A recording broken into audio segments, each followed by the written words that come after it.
What is your relationship to surfing? Could you surf on active duty? And what does surfing do for you? Okay, so my relationship with surfing. Number one, I was lucky to have a guy that when I was a kid up in Maine that said, hey, I'm going to teach you how to surf. This guy was a lifeguard. He was an outstanding surfer. And he said, hey, I'm going to teach you how to surf. And I was a 10-year-old kid. And I said, ice water? In the freezing cold water. And I said, yeah, awesome. And so he gave me an old surfboard and put me out there and taught me how to surf when I was 10 years old. And it definitely, surfing up in Maine is a little bit different because it's dark and it's cold. And you got to do a little bit of suffering if you want to enjoy the benefits of it. You got to know the darkness, as they say. Anything about the darkness of surfing. On Kauai, it's not very cool. Yeah, on Kauai, you didn't have to deal with that.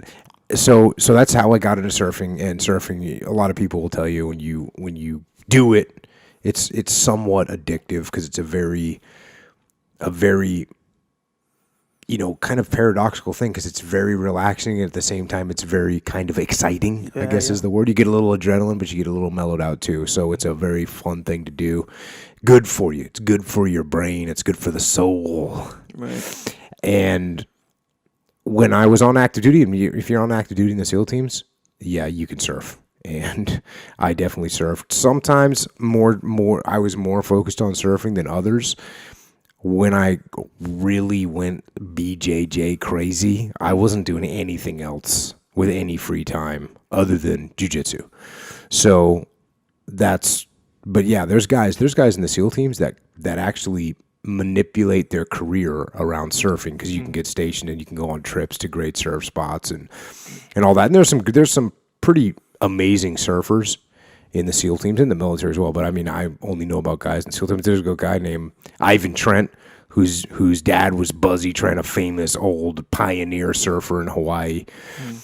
And Ivan Trent, there was a picture when I first got in the SEAL teams, there was a picture of Ivan Trent dropping in on a giant wave at Waimea Bay, the famous Waimea Bay. So there's some great surfers. It's definitely a little subculture inside the teams, and you can definitely surf a lot. I mean, you're living in San Diego or Virginia Beach. I mean, Virginia Beach has waves sometimes. San Diego has waves a lot of the times. And what does it do for me? Well, one thing is it gets you outside, gets me outside, and gets you out into nature. And what I like about nature is nature makes you feel small. That's what nature, to me, that's what's good about nature. That's why nature puts things in perspective, because nature makes you feel small. Makes you realize, you know what, look at the ocean. I'm nothing. Look at the giant wilderness I'm in. I'm nothing. So it just keeps you in check and keeps you in perspective. And that's actually one of the things that probably the only thing I don't like about jiu-jitsu is pretty much the most part. It's inside. It's inside the gym on the mat. Right. And so, you can do it outside, but it's hard to do outside. The mats get super hot. Yeah. It's just 1,000 times more efficient and convenient to do inside. It's novel outside. It's novel, cool, exactly. It's cool to do sometimes. And at my old house, I had like a full outdoor jiu-jitsu area, which was cool. And I had a shade structure over it. It was good. But you have to have something to that extent before. It's not like you can just do jiu-jitsu outside, and you can do it. But it's novel. And if you do it in grass, you get the grass itches. Yeah. For some reason, I don't know what it is. When you do jiu-jitsu in grass, you're all itchy. Yeah.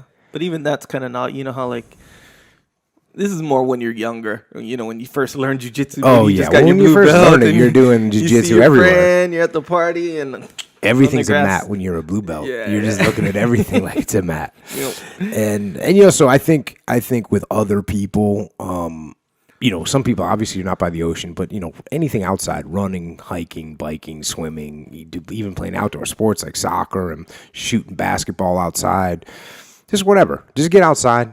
Just get outside. Get out in the air. Feel it. And I'll tell you one more thing about jiu-jitsu and surfing. There's a little connection there. There's a little connection between jiu-jitsu and surfing. I don't know what it is. I know what it is.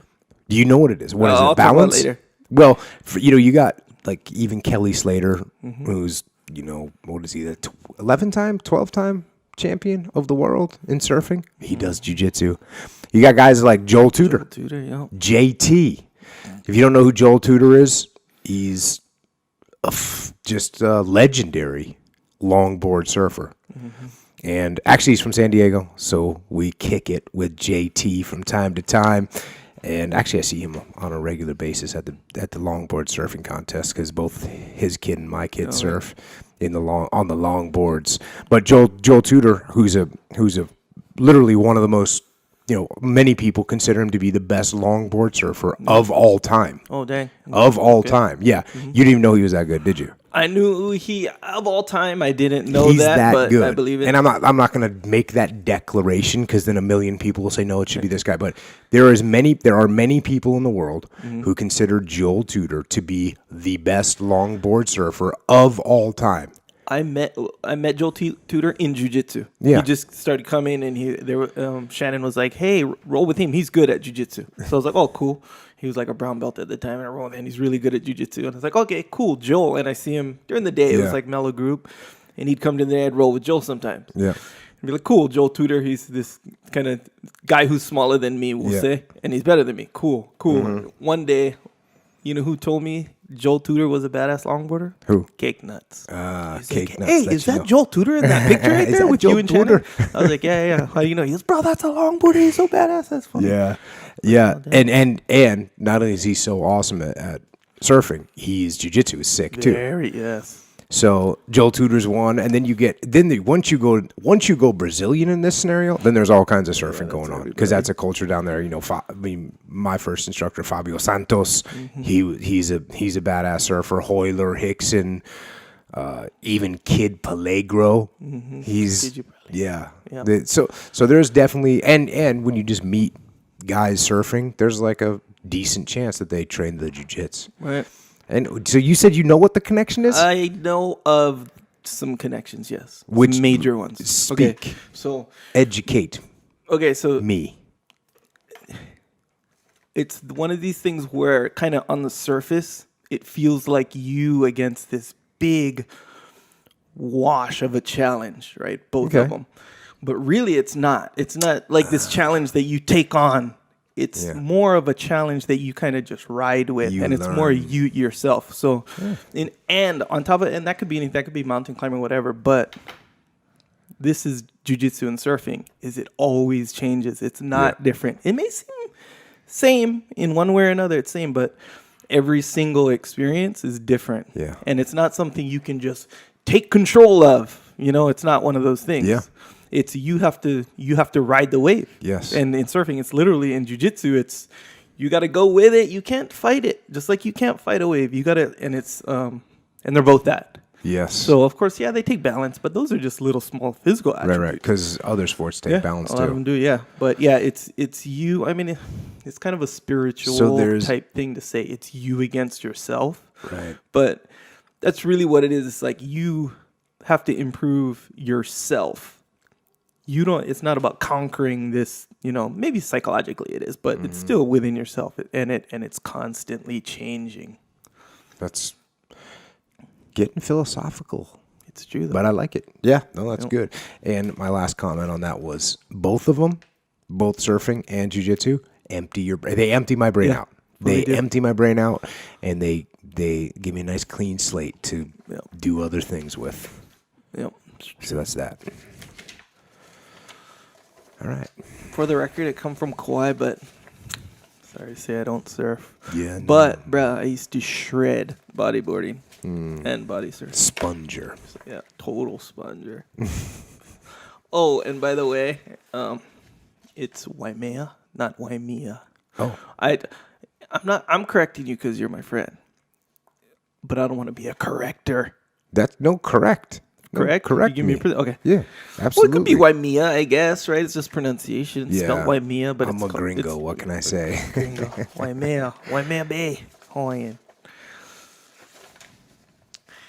If you be a corrector too much, you become the guy that people are tolerating. So you don't want to be the guy at the party that people are tolerating. You don't want to be that guy. No matter how smart you want them to think you are.